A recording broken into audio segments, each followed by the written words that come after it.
7회 전산회계 2급 이론 문제 풀이를 하도록 하겠습니다. 자, 1번 문제부터 보도록 하겠습니다. 1번 문제입니다. 다음 중 회계상 거래에 해당하는 것은 무엇입니까? 자, 여러분, 회계상 거래에 해당하는 것이 무엇이냐를 묻고 있다는 얘기는 답을 제외한 나머지 세 가지는 회계상 거래가 아니라는 소리잖아요. 그렇죠? 그러면 회계상 거래가 아닌 것은 어떤 것들이 있을까? 많죠? 일단은 거래 자체가 분개가 안 되면은 그건 뭐다? 당연히 거래가 아닌 거예요. 그럼 우리가 분개할 수 없는, 즉 거래가 아닌 것은 어떤 것들이 있을까? 너무나 많다는 얘기죠. 근데 그 많은 것 중에서 5가지 정도가 시험 문제에 잘 나오니까 이 5가지를 암기해 달라고 선생님이 이야기를 했을 거예요. 자, 그게 누구였죠? 회계상 거래가 아닌 것은 5가지. 주문, 계약, 보관, 약속, 종원, 채용이었죠. 자, 이 5가지가 회계상 거래가 아닌 것의 가장 대표적인 케이스예요. 그쵸? 그럼 얘들이 누구인지를 봐야 되는데, 일단 3번에 보니까 재고 부족이 예상되어 판매용 상품을 추가로 주문했다. 주문이죠.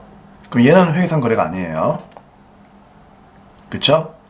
그리고 1번에 보시면은 판매점 확장을 위하여 직원을 채용을 했대요. 근로계약서 작성했죠? 그러면 채용을 하고 계약서를 작성하는 것까지는 회계상 거래가 아니에요. 그쵸? 그리고 사업 확장을 위하여 은행에서 운용자금을 차입하기로 결정했답니다. 결정만 한 거죠, 그냥. 결정만 한 거지 지금 은행에서 돈을 빌린 건 아니죠. 결정만 한 거죠. 이런 결심도 아시겠죠?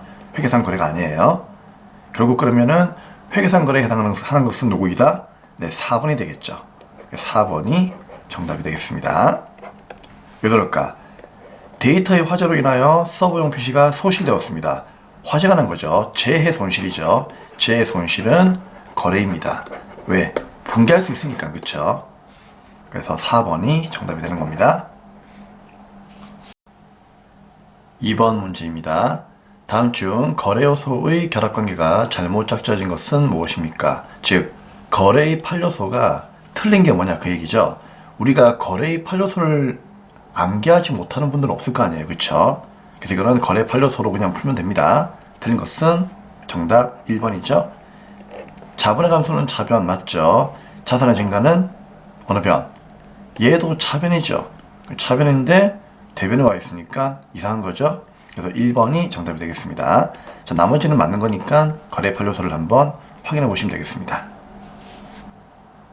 3번입니다. 다음의 거래 중 비용이 발생하지 않는 것은 무엇입니까? 이건 분개하면 되는 거죠. 자, 1번. 업무용 자동차에 대한 단기분해 자동차세 10만원만큼을 현금 납부했습니다. 자동차세 보는 순간 이름은 누구? 세금과 공과 비용이죠. 그럼 비용이 발생했으니까 이건 답이 아니고요. 두 번째. 적십자 회비 10만원만큼을 현금으로 납부했습니다. 적십자 회비를 낸다는 것은 뭐죠? 기부한다는 거죠. 기부금이에요. 그럼 얘도 비용이니까 비용 발생했고요. 3번. 상공회소 회비 10만원만큼을 현금으로 납부했습니다. 자, 이것도 공과금 내는 거니까 세금과 공과죠. 그러면 1번과 2번과 3번은 모두 비용이 발생했으니까 발생하지 않는 것은 4번이 되겠죠. 왜? 전월급여 지급 시 원천징수한 근로소득세는 누굴 얘기하는 거죠? 예수금을 의미하는 거죠. 그러면 이 예수금을 현금으로 납부했다 그 얘기예요. 그러면 대변에 현금이 나가고 차변에 뭐가 사라진다? 예수금이라고 하는 부채가 감소하겠죠. 그쵸? 그러면 이 분기를 보니까 어때요? 비용은 한 개도 발생하지 않았죠? 그래서 4번이 정답이 되겠습니다. 4번 문제입니다. 다음 개념 과목 중 증가시 재무상태표상 대변 항목이 아닌 것은 무엇입니까? 라고 되어 있는데, 자, 우리 증가시의 대변 항목 누가 있을까요? 항상 재무상태표를 보시게 되면은요, 차변에 누구이다? 자산, 대변에 부채와 자본이죠. 그럼 여러분 알잖아요. 항상 자산, 부채, 자본은 자기 자리에서 증가하는 거잖아요. 그쵸? 그러면 대변 항목이 아닌 것은 물었으니까 대변 항목은 부채와 자본이죠. 그쵸? 그러면은 차변 항목은 누구예요? 자산밖에 없는 거죠. 그럼 여기서는 자산이 답이에요. 몇 번? 3번의 선급금이 되겠습니다. 자본금은 자본이고요. 선수라는 말이 들어가거나 외상매입금이면 얘들은 부채가 되겠죠. 그래서 3번이 정답이 되는 겁니다. 5번 문제입니다. 다음 자료에서 당좌 자산의 합계액은 얼마입니까? 라고 되어 있는데 일단 당좌 자산은 자산이니까 자산만 봐야 되겠죠. 그럼 여기에서 자산이 아닌 게 있죠. 누구? 외상매입금은 부채이잖아요. 그쵸? 그럼 나머지에서 당좌 자산을 이제 여러분들이 찾아야 되는데 결국 당좌 자산은 1년 이내 현금이 되는 건데 그 중에서도 판매 목적이 아니면 되는 거죠. 근데 현금이나 보통예금이나 외상매출금, 단기매매증권은 모두 판매가 목적이 아니고 1년 이내에 마음만 먹으면 얼마든지 당장이라도 현금화 할 수 있는 거죠. 그래서 이 4개를 다 더하면 되는 거예요. 그러면 얼마 나온다? 네, 30에 80에 20에 50 그러면은 100만원에 80만원이니까 180 정답은 2번이 되겠습니다. 만약에 시험장에서 이게 기억이 잘 안 나면은요 여러분 좋아하시는 거 있죠? 계정 과목 적용 등록 가셔가지고 그쵸? 당좌 자산에 클릭을 하게 되면은 101번부터 145번까지 여기에 들어오는 것들 중에서 뭐 하나하나 다 찾아가지고 하시면 되는데 그렇게 하지 마시고요. 복습 많이 하시고 공부 열심히 하시면은 이런 거는 굳이 여기에 가서 찾을 필요는 없는 거예요. 아시겠죠? 자, 그러면 이제 6번 문제 보도록 하겠습니다. 다음 자료에서 설명하는 계정 과목으로서 옳은 것은 무엇입니까? 자, 상품 판매 대금을 조기에 수취했답니다. 무슨 말이죠?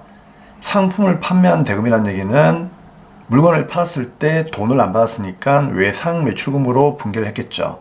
근데 그 외상값을 조기에 받았다는 얘기죠. 그래서 어떻게 했다? 약정에 의해서 할인해 주었다는 얘기죠. 그 대금을. 자, 이런 걸 뭐라고 하죠? 매출 할인이라고 하죠. 정답은 3번이 되겠습니다.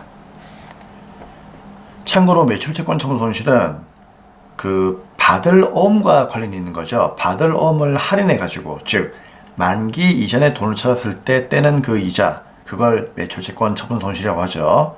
전혀 상관이 없는 거고요. 자, 매출 환입은 팔았던 물건이 환입이 뭐예요? 도로 환자에 들어오다 입자죠. 도로 들어왔다는 얘기죠. 아니 팔았던 게 왜 도로 들어왔을까? 계약이 취소가 되었거나 또는 뭐다? 내가 팔았던 물건이 거의 파손당한 상태예요. 그러면 팔았던 게 도로 들어오겠죠. 이런 걸 환입이라고 하는데 대금을 조기에 수취한 거하고는 관계가 없다는 얘기죠. 그렇죠? 기본 강의 때 설명했지만 한 번 더 들어주시면 됩니다. 그 다음에 매출 애누리 비슷하죠. 얘는 내가 물건을 팔았는데 도로 들어오진 않았지만 그 물건에 약간의 하자가 있다는 얘기죠. 뭐 예를 들어서 키스가 났다. 그쵸? 그럼 고객이 좀 기분 나빠하겠죠. 근데 키스가 나도 보다 당신은 이제 사용을 하겠대요. 그럼 어떻게 하면 되겠습니까? 고객님께 그럼 제가 너무 미안하니까 약간 돈을 깎아줄게요. 할 수 있다는 얘기예요. 그런 걸 애누리라고 하는 거예요. 하지만 매출 할인은 상품의 하자와는 전혀 관계없이 뭐다 그냥 그 외상값을 조기에 수취할 때 기분 너무 좋아가지고 할인해 주는 거잖아요. 그쵸? 이런 걸 매출 할인이다라고 이야기를 하는 겁니다. 그 반대는 뭐가 되겠죠? 매입 할인이 되겠죠. 그쵸? 자, 이제 7번 문제 보도록 하겠습니다. 7번 문제입니다. 다음 중 일반적인 상거래에서 발생한 것으로 아직 회수가 되지 않은 경우에 회계 처리 시 계정 과목으로 올바른 것은 무엇입니까? 일반적인 상거래라는 얘기는 흔히 말하는 뭐다? 장사를 얘기하는 거예요. 그럼 장사를 하고 나서 뭐다? 돈을 받지 않았다는 얘기죠. 뭐가 있을까? 외상 매출금이 있겠죠. 정답은 4번입니다. 근데 미수금은요, 장사와 관계가 있다 없다? 없는 거예요. 미수수익과 선수익은 결산 정리 분기에서 사용하는 거기 때문에 일반적인 상거래하고 크게 관계는 없는 겁니다. 그쵸? 그렇기 때문에 4번이 정답이 된다. 8번 문제입니다. 다음 자료에서 기말 자본은 얼마인가? 자, 기초의 자본이 나와 있고 총비용 나와 있고 총수익 나와 있죠. 자, 쌤이 전산회계 이제 1급 기초 강의할 때 우리가 항상 처음에 왜 재무상태표하고 손익계산서를 그리잖아요. 그렇죠. 그런 그림들을 여러분들이 이렇게 그려가지고 푸는 게 제일 좋아요. 그럼 쌤이 얘기했죠. 재무상태표는 일정 시점, 그 시점 연재예요. 1월 1일 기초하고 12월 말이라고 하는 기초와 기말의 시점의 재무상태를 파악하는 거고요. 손익계산서는 1월 1일부터 언제까지? 12월 말까지의 일정 시점이 아니라 기간의 경영 성과를 파악한다고 했잖아요. 그쵸? 그럼 이거 3개 그려가지고 금액만 대입하면 풀 수 있는 문제입니다. 자, 그러면 기초의 자본 100만원 어디에? 여기가 기초니까 여기에 넣으시면 되는 거죠. 그쵸? 총 비용은 어디에? 손익계산서 여기에 넣으시면 되는 거고요. 그쵸? 총 수익은 어디에? 대변에 놓으면 되는 거죠. 그쵸? 그럼 여기서 여러분들은 손익계산서를 일단 먼저 마감해 볼게요. 누가 많아요? 돈 번 게 많죠. 그럼 여기 모자라는 이 300이 뭐가 된다? 얘가 당기 순이익이 되겠죠. 그쵸? 그럼 얘를 구해야 되는 이유가 뭔가 하면요, 지금 기말 자본이 얼마인가를 묻고 있잖아요. 그쵸? 그럼 기말 자본은 자산에서 부채를 빼면 되는데 여기 보니까 자산 부채가 없단 말이에요. 그럼 얘를 구할 수 있는 방법은 뭐밖에 없다? 이거밖에 없는 거죠. 어떤 거? 재무상태표에서 당기순이익을 구하는 공식. 그쵸? 그럼 여러분, 재무상태표에서 당기순이익을 어떻게 구하죠? 이건 알잖아요. 기말에 뭐다? 자본 K에서 기초의 자본 K를 빼면 되는 거죠. 그쵸? 결국 기말 자본에서 기초의 자본을 빼면은 당기순이익이 나오거든요. 근데 이 당기순이익은 어차피 뭐다? 손익계산서와 일치하니까 이 300만원만큼이 당기순이익이 되겠죠. 그럼 우리가 구하려고 하는 이 기말 자본 X는 맞죠? 얼마일까요?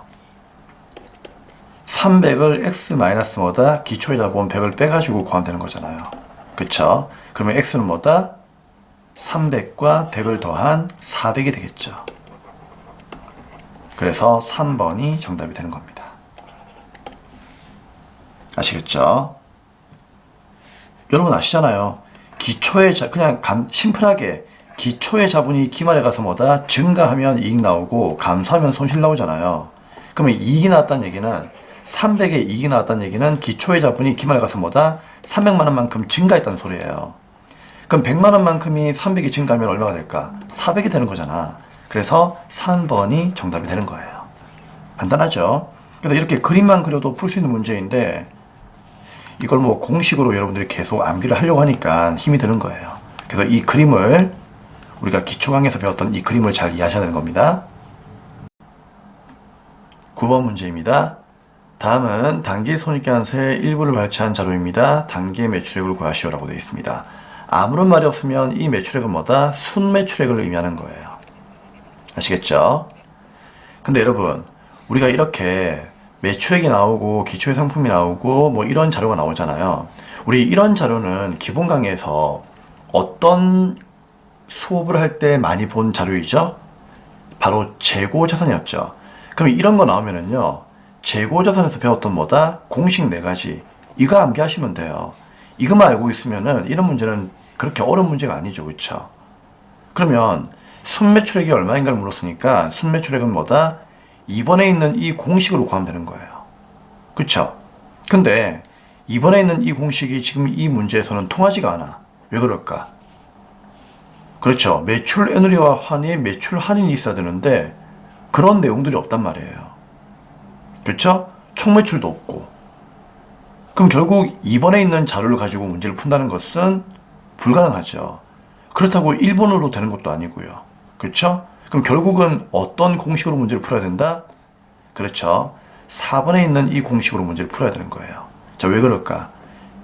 지금 매출액이 얼마인가 물었는데 이걸로 안 풀리니까 결국은 4번에 있는 이 순매출 보이죠? 얘로 풀어야 되는 거지. 왜? 얘를 X로 두고 매출 총이익과 매출원가를 대입하면은 얘를 구할 수가 있는 거거든요. 그쵸? 자, 그래서 조금 올릴게요. 매출 총이익을 먼저 볼게요. 얼마 있습니까? 1억 7,200이 있죠. 맞나요? 그럼 얘가 어떻게 나왔다고요? 우리가 구하려고 하는 순매출액 마이너스 매출원가를 했다는 얘기죠. 근데 매출원가는 여기 나와 있진 않지만 구할 수 있는 공식이 있죠. 왜? 우리가 항상 상품 매출원가 구할 때는 이 상품 개념 그리라고 있잖아요. 그래서 차변에 뭐다? 초, 순, 대변에 말 빼면은 매출원가 나오죠. 기초 상품에서 순매입 더하고 기말을 뺀다. 그러면 기초의 상품이 얼마예요? 2,500이죠. 맞죠? 그럼 우리 회사가 2,500만 원만큼의 기초의 재고가 있었는데 이걸로 장사가 안 되니까 좀 더 물건을 매입을 했겠죠. 그게 1억 6,800이에요. 물론 매입 애누리와 환출이 있다면 빼야 되는데 매입 애누리 환출이 없잖아요. 없으면 그냥 뭐다? 총 매입이 순 매입이다 이렇게 보는 거예요. 맞나요? 그럼 여기서 어떻게 한다? 팔아버리면, 그래서 이 물건들을 팔아버리면 매출원가고 팔고 남은 게 기말인데 기말이 여기에 있잖아요. 1,500. 그럼 얘를 빼면 되는 거지. 그러면은 매출원가는 얼마가 나올까? 그렇죠. 1억. 자, 2,500에서 1억 6,800을 더해요. 그리고 1,500 빼면 되겠죠? 그럼 2,500에서 1,500 빼면은 1,000만 남으니까 1,000만 원 다음 되잖아요. 1억 7,800만 원. 그쵸? 그러면 1억 7,800만 원이 매출원가다 그 얘기예요.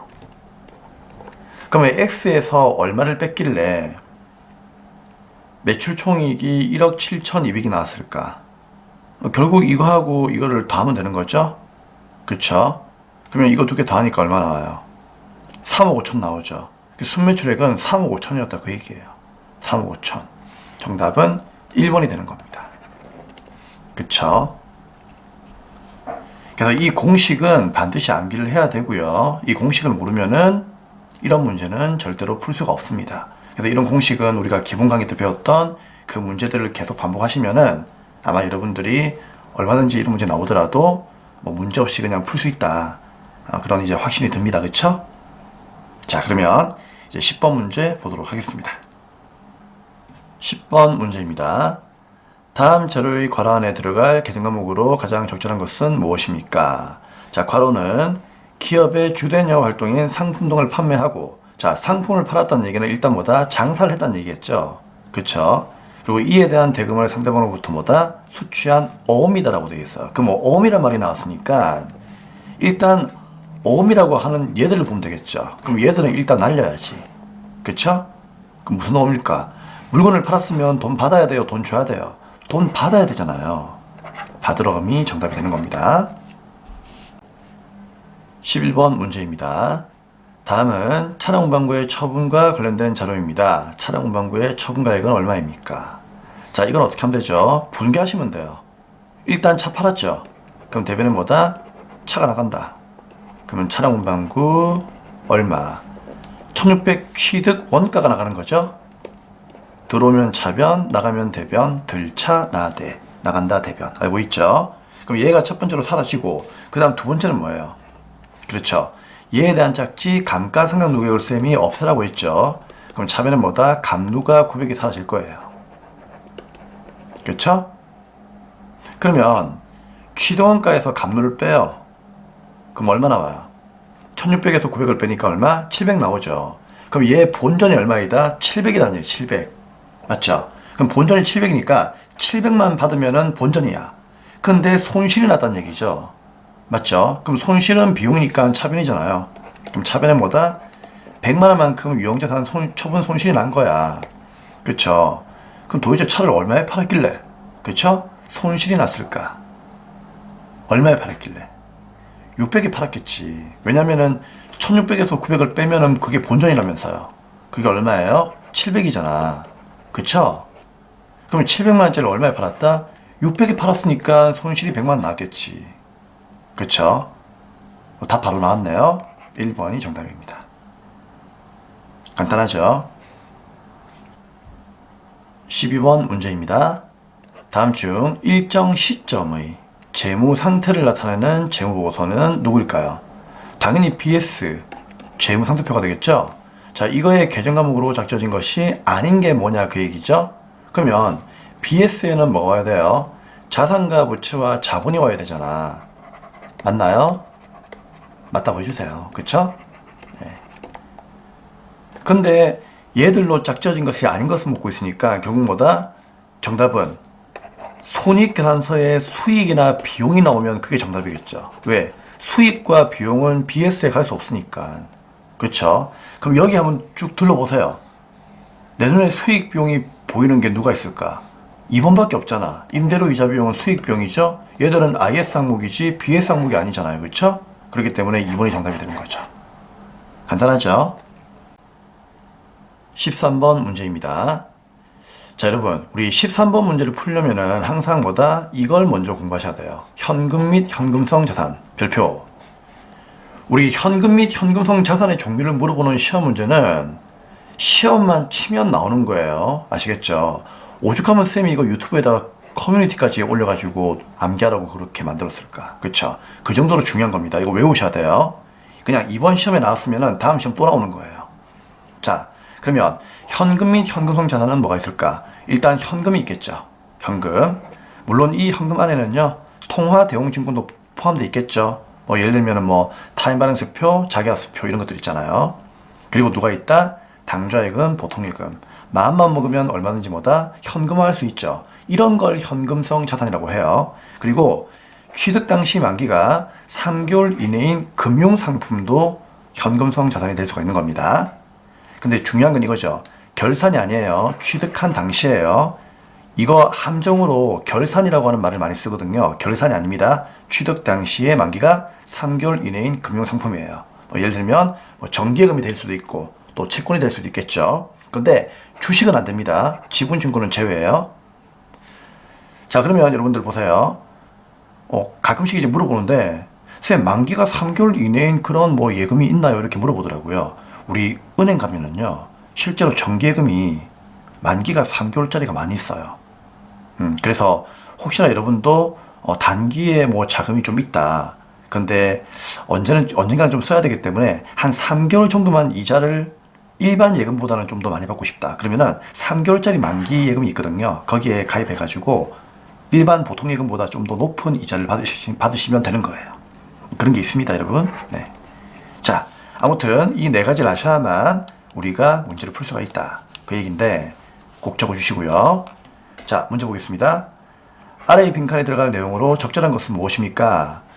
현금 및 현금성 자산은 통화와 타임밸런스표 등 통화 대용 증권과 당좌예금, 보통예금 및 큰 거래 비용 없이 현금 전환이 용이하고 이자율 변동에 따른 가치 변동의 위험이 경미한 금융상품으로서 취득 당시라 돼 있죠. 만기일 상환일이 몇 개월? 그렇죠. 이거잖아. 3개월 이내인 것을 말한다. 정답은 3번이 되겠습니다. 자, 기본 강의 때도 쌤이 정말 강조했고요. 기출문제 풀이할 때마다 계속 나왔기 때문에 꼭 암기를 하셔야 되는 내용입니다. 그만큼 중요한 내용이에요. 14번 문제입니다. 재고 자산의 단가 결정 방법 중 아래의 자료에서 설명하는 특징을 가진 것은 무엇입니까? 자, 이거는 여러분들이 상품이라고 하는 계정을 좀 그리면서 이해하는 게 좋은데요. 자, 우리 상품 계정은 항상 차별은 뭐죠? 기초의 상품, 그 다음에 순매입이 나오고요. 얘를 팔아버리면 대변은 뭐다? 매출 원가가 되는 것이고 팔고 남은 게 기말 상품이죠. 그래서 일반적으로 우리가 기말 재고 하는 것은 얘를 말하는 거예요. 그럼 자, 봐봐요. 실제 물량 흐름과 유사하다. 현행 수익의 과거의 원가가 대응된다. 근데 여러분들이 여기까지는 공부 안 하시면 조금 어려워하더라고요. 하지만 얘만 보더라도 일단 답은 나올 수 있겠죠. 기말 재고가 가장 최근에 매입한 상품의 단가로 계산된다. 무슨 말일까요? 얘가 판매한 거고 얘가 기말에 남아있는 거잖아요. 요 기말에 남아있는 이 물건이 최근의 단가로 남아있다 그 얘기예요. 맞죠? 그러면 최근의 단가로 남아있다는 얘기는 옛날에 구입한 물건일까 아니면 최근에 구입한 물건일까? 최근에 구입한 물건이 남아있겠죠. 그럼 옛날에 구입한 물건은요, 팔려나갔다는 얘기죠. 그러니까 먼저 들어온 건 먼저 팔려나갔으니까 나중에 들어온 게 남아있겠지. 결국 뭐다? 선입선출법 1번을 얘기하는 겁니다. 아시겠죠?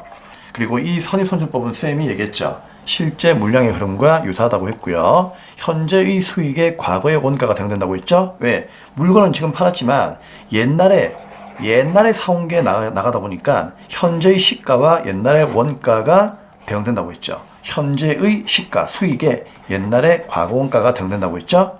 그래서 선입선출법을 얘기하는 겁니다. 네, 다음은 15번 문제입니다. 다음 중 영업의 수익에 해당하는 항목으로 적절한 것은 무엇입니까? 라고 되어 있네요. 자, 여러분, 영업의 수익을 묻고 있는 거죠. 그쵸? 그러면 이 문제를 풀 때 수익을 묻고 있는 거니까 수익이 아닌 비용은 일단 걸러야 되겠죠. 누가 있을까요? 경상개발비 비용이죠. 외환자손 비용이에요. 그럼 남은 건 1번과 4번이니까 둘 중에 하나 찍어야 되겠죠. 근데 우리 왜 이자 수익이 수익인 건 알고 있잖아. 그렇죠? 정답은 4번입니다. 미수 수익은요, 미수가 우선이죠. 미수는 뭐다? 자산이에요. 그렇죠? 결산 분기할 때 사용되었던 거죠. 그렇기 때문에 4번이 정답입니다. 참고로 우리가 영업 수익이 있고요. 영업의 수익이 있잖아요. 근데 여러분들 영업이라고 하는 게 뭐예요? 장사죠. 그럼 장사했을 때 벌어들인 수익은 누가 있습니까? 우리가 알고 있는 매출액이죠. 그리고 매출 총이익이잖아요. 그래서 매출액과 매출 총이익이 일반적으로 영업 수익이고요. 이거 두 개를 제외한 나머지 수익들은 거진다 뭐다? 장사가 아니에요. 그렇기 때문에 거진다 영업의 수익이다 이렇게 보시면 될 것 같아요. 그래서 이자 수익이 정답이 되는 겁니다. 네, 이렇게 해서 107회 전산회계 2급 이론 문제는 마무리를 하도록 하겠습니다. 네, 정말 고생 많으셨고요. 복습 잊지 마시고요. 다음 회차 108회차에서 뵙도록 하겠습니다. 네, 감사합니다.